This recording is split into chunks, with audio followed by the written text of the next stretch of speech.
brings us to something even deeper. Because recognizing force is only the beginning. The real question is, why do you keep holding on, even after you feel the misalignment? Because if it's no longer flowing, and you can feel that, why doesn't it end? Why does it continue? Why do you stay? That's what we're about to uncover next. Because the truth is, it's not about the situation. It's about the moment you knew and didn't act. You've just identified where you're forcing what no longer flows. You've felt the friction. You've seen the misalignment.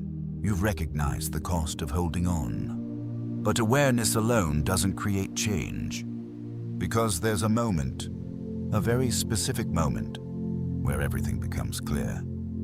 And most people ignore it. Not because they don't see it, but because they don't trust it.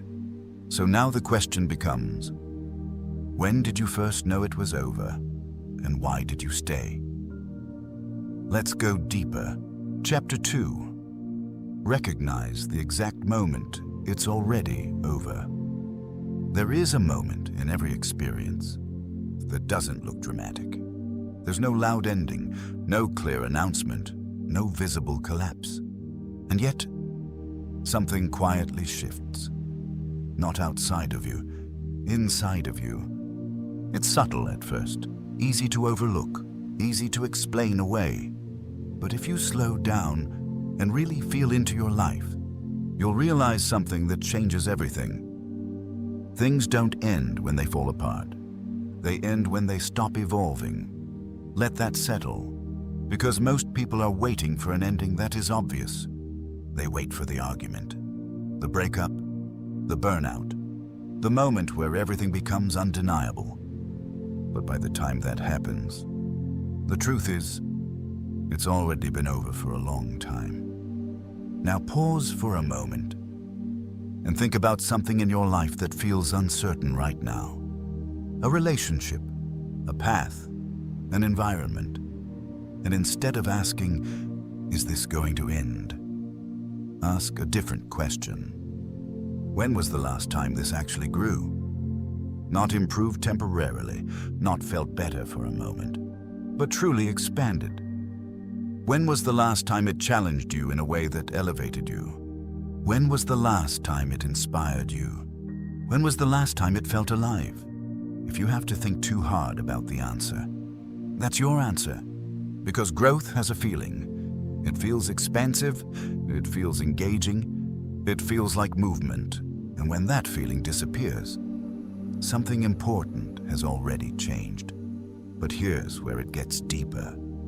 Because even when growth stops, the structure often remains.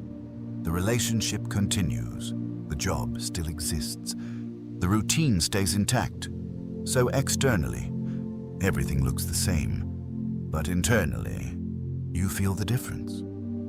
And that creates tension, a quiet kind of tension that follows you. You can't always explain it, but you feel it in small moments. When conversations feel repetitive, when your energy drops in certain environments, when you start questioning things you used to accept without thought.